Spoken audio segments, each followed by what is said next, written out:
d'érable, sirop d'érable. Ah ben oui. Oh, il y a quelqu'un à la porte. Ouais. Je pense que c'est Martine, on l'attendait. Je peux aller voir? Oui, tu peux y aller, vas-y.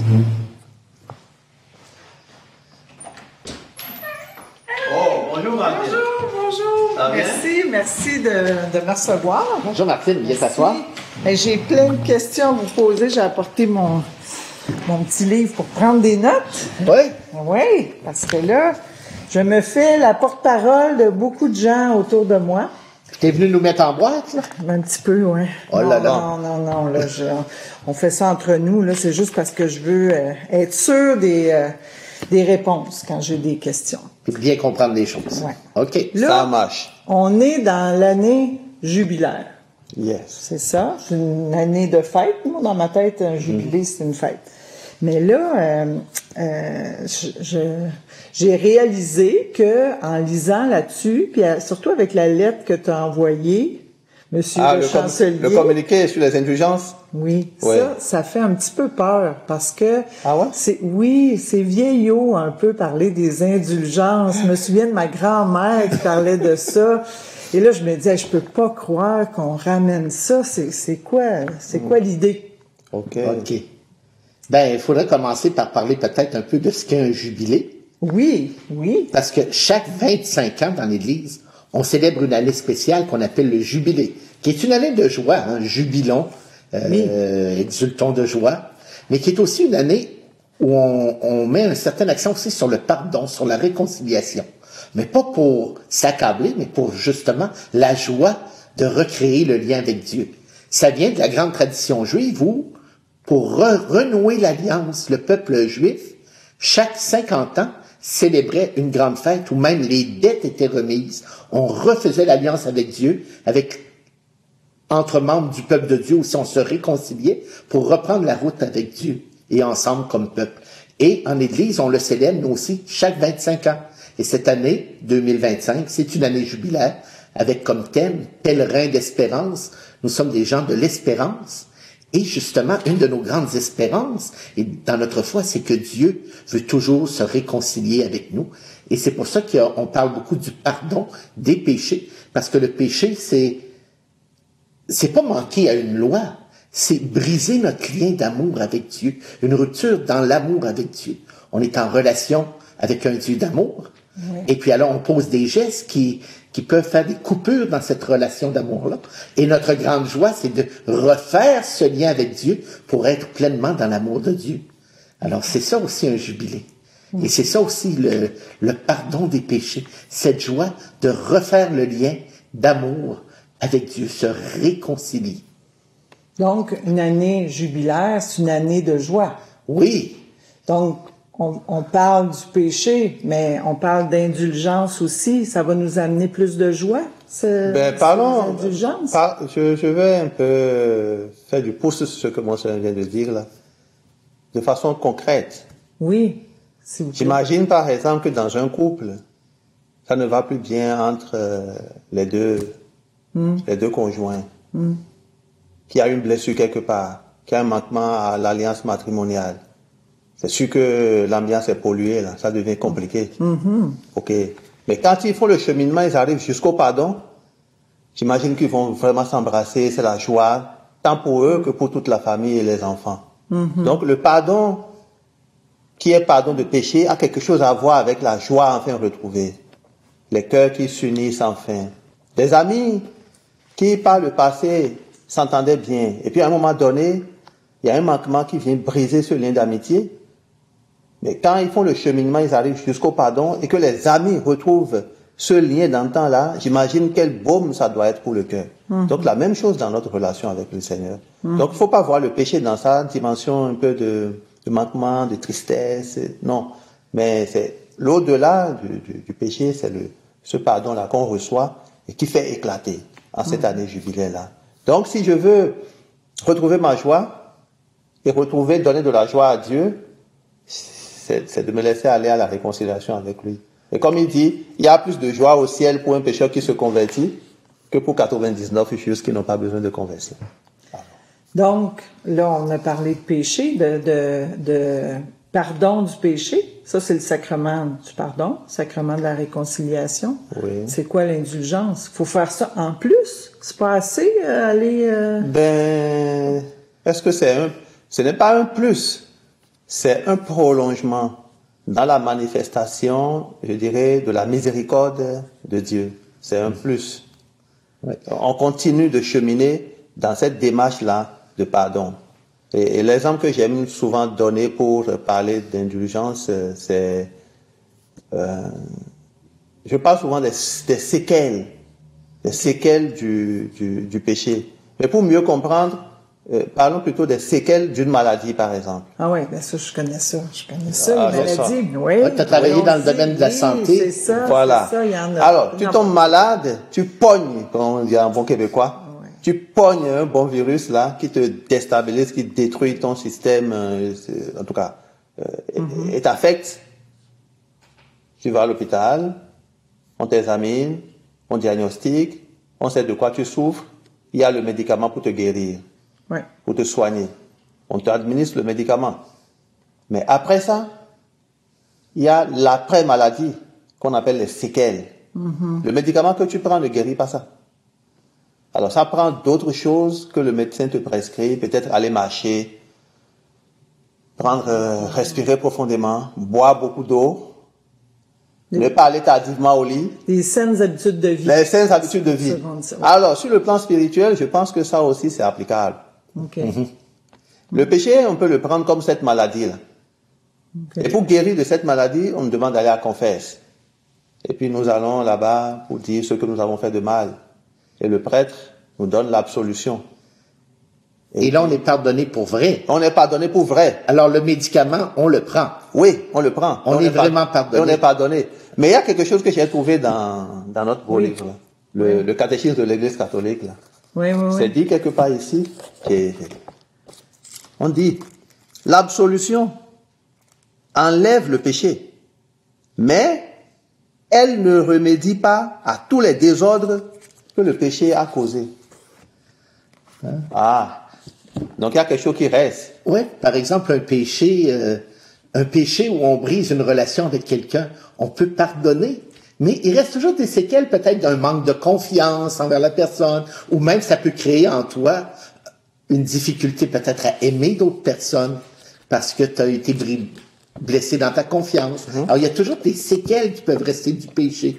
Tu as posé un acte qui est mauvais, tu es pardonné, mais qu'est-ce que ça a créé autour de toi? Il y a des séquelles, parfois chez les autres et parfois en toi-même, du péché dans le monde, dans ta vie et dans le monde en général. Tu sais. Mais tu es pardonné de ce que tu as fait. Mais il y a toutes ces séquelles-là qui restent, ces marques qui peuvent rester. Et l'indulgence, elle vient dans la ligne de ce qu'on appellerait pour la maladie la convalescence, qui t'aide à te remettre encore plus sur pied après avoir été guéri. Ben, je comprends. Merci. Je comprends mieux c'est quoi le péché, mais l'indulgence de cette année là qu'on met en vedette dans l'année jubilaire, c'est quoi en le fond? Ben, c'est de ça qu'on était en train de parler là, Ouais. en disant que l'indulgence intervient comme dans le prolongement de la démarche de réconciliation, de demande de pardon. Alors, le pardon est donné, l'absolution est donnée, la maladie est guérie, le médicament est pris. Maintenant, il y a les séquelles de la maladie et il y a les séquelles du péché qui restent. Donc, l'indulgence, de façon analogique, vient comme pour soigner ou pour soulager les séquelles de ce péché-là qui a entaché notre vie, notre relation avec le prochain, avec Dieu, etc. Comme des exercices, disons, les saines pratiques de vie, là, viennent aussi nous rétablir dans notre corps. Il y a aussi des saines pratiques spirituelles qui viennent nous rétablir dans notre âme. Intéressant. Ouais, c'est à ce niveau-là que les indulgences interviennent. Et il y a un jour, la secrétaire de la chancellerie qui m'a demandé, mais Pierre, c'est encore quoi ça, les indulgences? Alors moi, je lui ai dit, c'est le médicament spirituel pour soigner les séquelles du péché. Puis comment on obtient ça? C'est ça qui est la Oui. question. Ben, comment obtenir ces indulgences? Il y a, comme on dit, les saines pratiques spirituelles. Ben, c'est la prière. Prière. C'est d'abord la confession aussi. Confession. Oui. C'est la charité. Charité. Charité envers les personnes qui sont rendre service, être généreux. Puis là, ça se comprend dans le sens de guérir les séquelles. Oui, c'est vrai. Parce que ton péché, souvent, il vient briser la relation avec les autres, il vient causer du mal autour de toi. Alors, entrer dans la charité, c'est comme faire un geste de réparation qui vient réparer les séquelles du péché qui peut avoir affecté les autres. Alors, en cette année, il y a des exercices qui sont demandés. Visiter un lieu dédié pour cela dans un diocèse. Ici, à Trois-Rivières. On en a 4. OK. Je peux les énumérer, si tu veux. Vas-y. Bon, d'ailleurs, c'est dans tous les diocèses du monde, la cathédrale. OK. Dans tous les diocèses du monde, les cathédrales sont un lieu pour l'indulgence. OK. Il y a le sanctuaire Notre-Dame-du-Cap, qui est le grand sanctuaire marial national, et on a le privilège de l'avoir dans notre diocèse. On a un sanctuaire dédié au Père Frédéric, la chapelle des franciscains. Et on a un lieu aussi qui a été fondé, érigé par le Père Frédéric, qui est le chemin de croix à Saint-Élie-de-Caxton. Alors les gens pourraient vivre une démarche au chemin de croix à Saint-Élie-de-Caxton. Allez en juillet, en août, en juin. Et puis là, quand il fait beau, le chemin de croix est ouvert et c'est un lieu où on peut aussi vivre cette démarche. Maintenant, l'autre question que tu poserais, c'est les personnes qui sont chez eux, qui sont malades ou qui ont des difficultés à se déplacer, comment est-ce qu'ils peuvent bénéficier des indulgences s'ils ne peuvent pas se rendre dans ces lieux? Mais cette année aussi, et puis en lien avec le thème de l'année, prendre soin. Il est dit que les personnes qui de chez eux restent en union avec l'Église entière, prient pour les malades, prient pour les nécessiteux et ont un cœur, je dirais, contrit, peuvent aussi bénéficier de ces indulgences-là. C'est possible. Et maintenant, des personnes qui vont aussi rendre visite aux malades, qui ne peuvent pas aller dans ces lieux, peuvent aussi bénéficier des indulgences. Donc, on dirait que la charité a exercé pendant ce temps de jubilé est comme centrale de tout le processus, de toute la démarche jubilaire en cette année. Donc, l'indulgence n'est pas liée seulement à ces lieux. Il y a d'autres choses qu'on peut faire pour recevoir ces indulgences. Mais l'indulgence, c'est pas quelque chose, on va pas l'acheter, là, on va-tu avoir une preuve? Un certificat. Ouais, un carnet d'indulgence approuvé par... non, il n'y a pas de certificat pour ça. Ça se passe... il n'y a pas de certificat pour ça. C'est ça. Ce n'est même pas... C'est des choses spirituelles que nous essayons de concevoir avec des données, nos données limitées et puis nos données un peu cartésiennes. Donc, il n'y a pas de comptabilité à établir. Et je ne peux pas dire, OK, je suis allé à tel endroit, j'ai fait X, Y, Z. Donc, c'est fait, j'ai gagné l'indulgence aujourd'hui. Non, je le fais et ça produit les fruits que ça doit produire. Mais c'est sûr que en moi, intérieurement, si la démarche est bien menée, je vais quand même sentir un certain soulagement, un certain confort. Puis je dis, bon, je l'ai fait. Puis c'est pas une façon d'acheter son salut. Non. De toute façon, le salut, ça s'achète pas. C'est un don gratuit de Dieu. Dans le fond, c'est comme un mouvement de plus dans ma recherche de refaire ce lien d'amour avec Dieu. Et je fais confiance aussi que Dieu, non seulement me pardonne, mais par sa grâce, je peux aussi être libéré des séquelles de ce péché.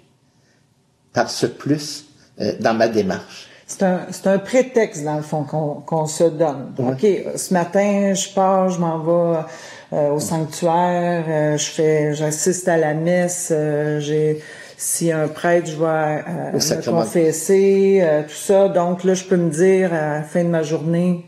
Non, je ne dirais pas que c'est un prétexte. OK. Non, je ne dirais pas que c'est un prétexte. C'est une démarche de foi que je fais. Et je laisse Dieu aussi libre d'agir. Celui qui est, par exemple, en tort, si, par exemple, j'ai mal agi envers toi, je viens, je quémande ton pardon, mais je ne vais pas t'obliger à me pardonner.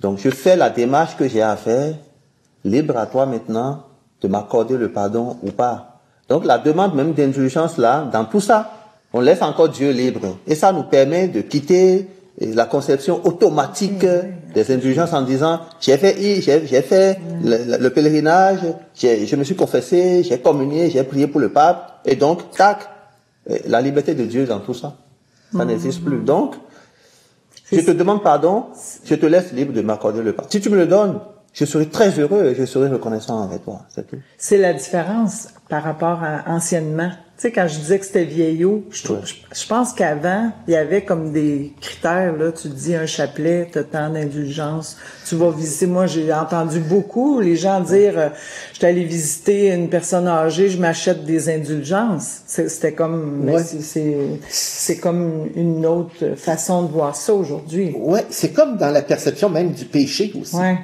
Ça rentre dans la même vision. Beaucoup, les gens étaient axés sur la loi. J'ai manqué à tel commandement, j'ai manqué à telle loi, j'ai manqué à telle règle.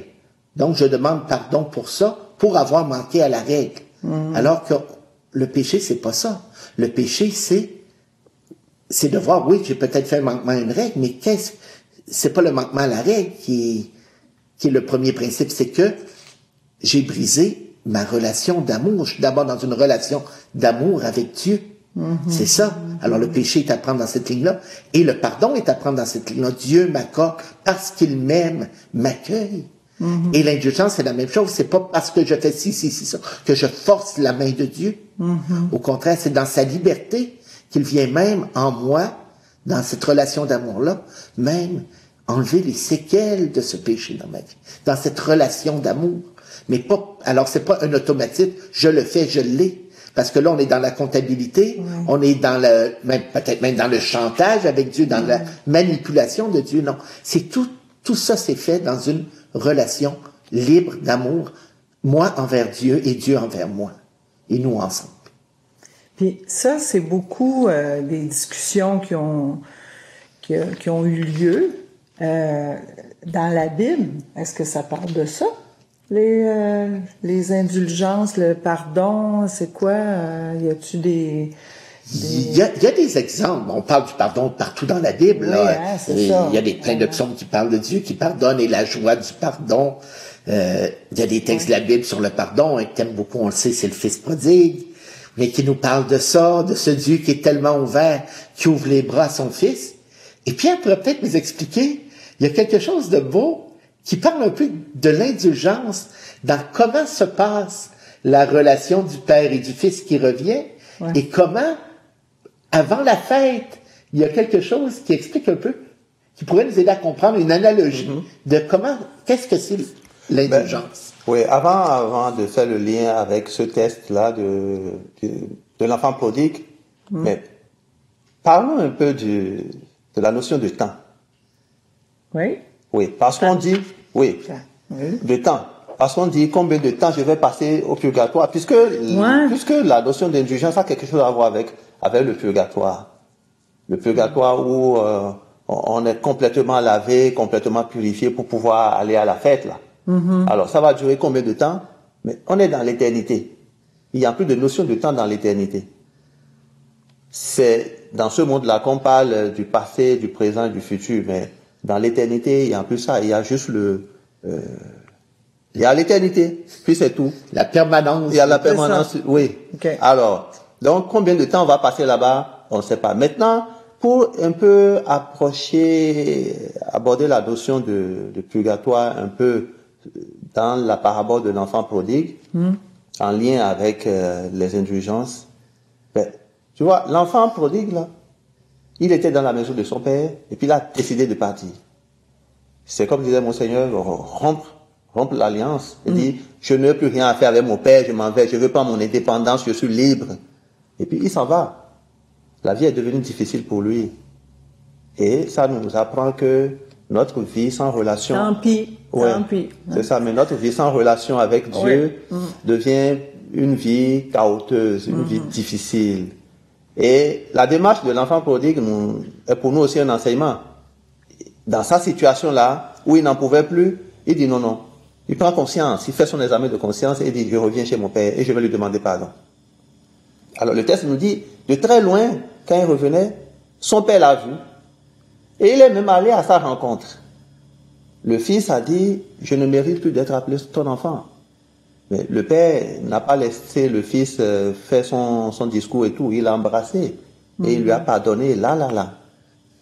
Puis, ils sont allés à la maison, comme au paradis, là.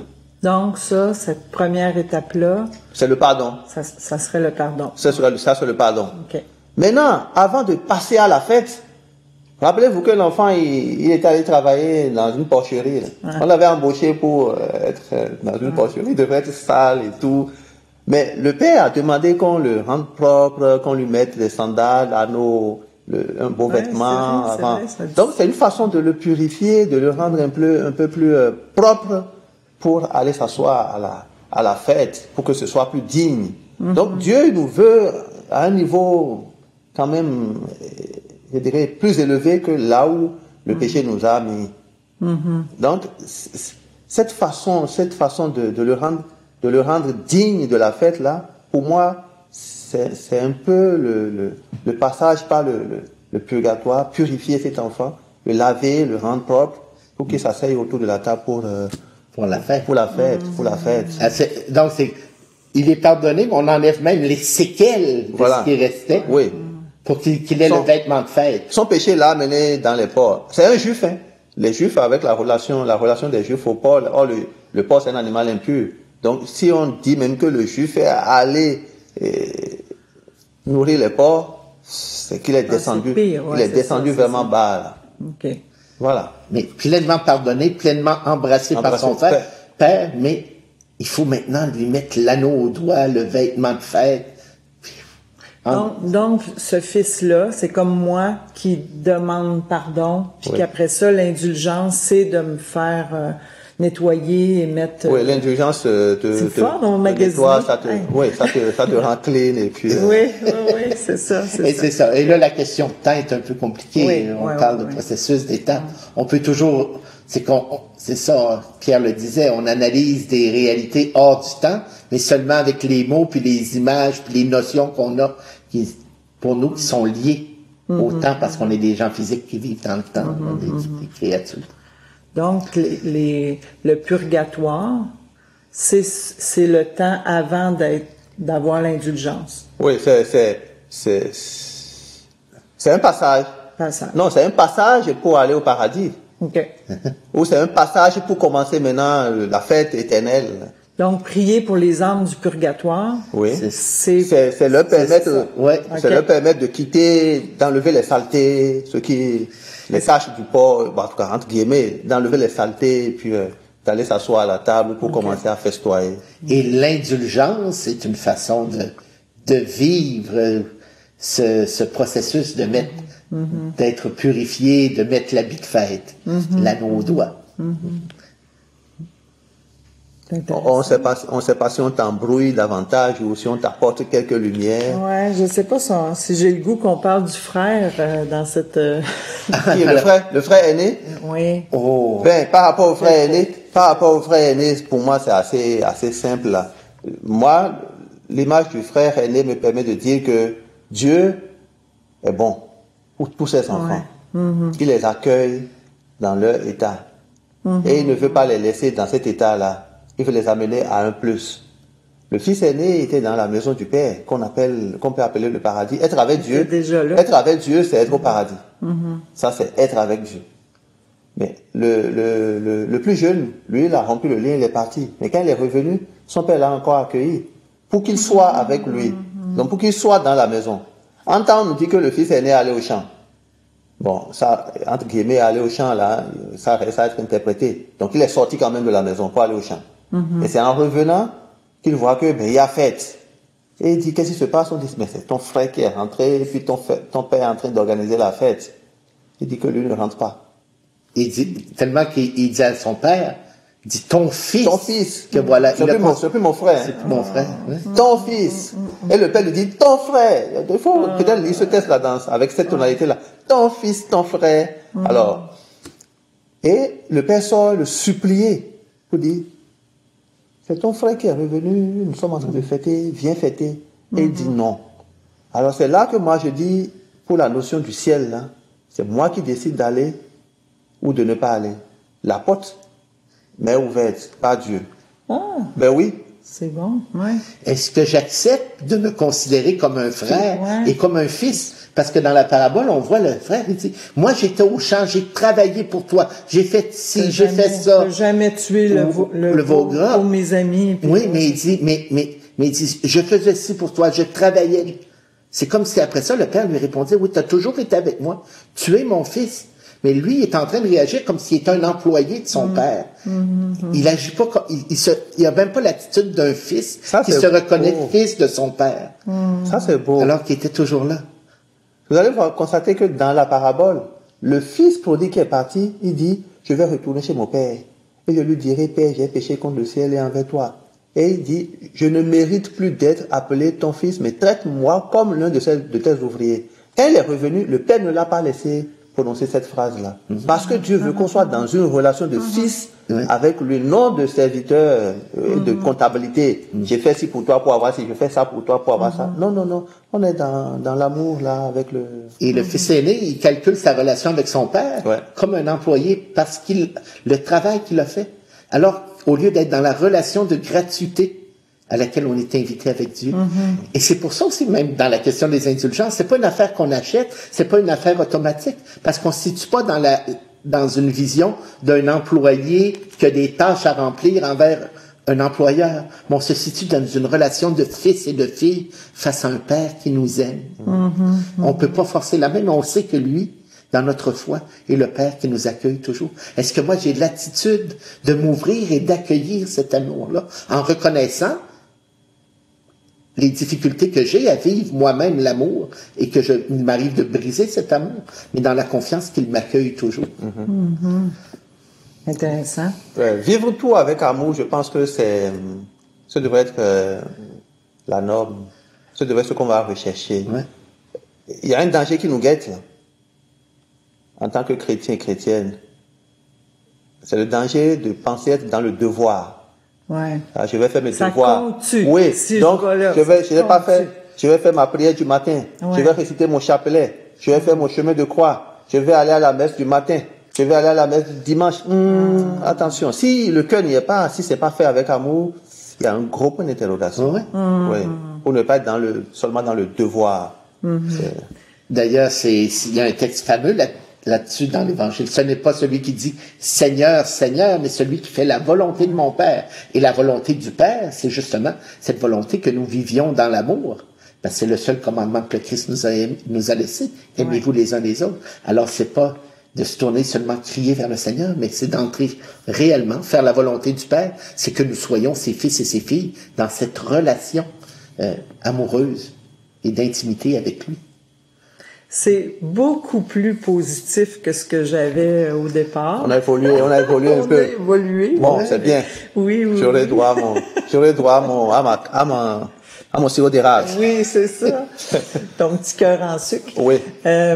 Donc, pour résumer, l'année jubilaire, c'est une année, parce que tu sais, les indulgences, là, ça sera pas juste cette année. On peut en avoir n'importe quand Il y de a ça. toutes sortes d'occasions dans l'Église, C'est là, ça. de fêtes, d'événements, de moments où ça peut se faire. Mais dans l'année jubilaire, qui est une année de joie, de fête, d'espérance, on veut aussi nous amener à cette espérance-là, de nous savoir aimer de Dieu, pardonner de Dieu, et même transformer jusque dans les séquelles. C'est peut-être le mot, ça, Ouais. transformer jusque dans les séquelles du Transformer. péché Ouais. qui sont effacées.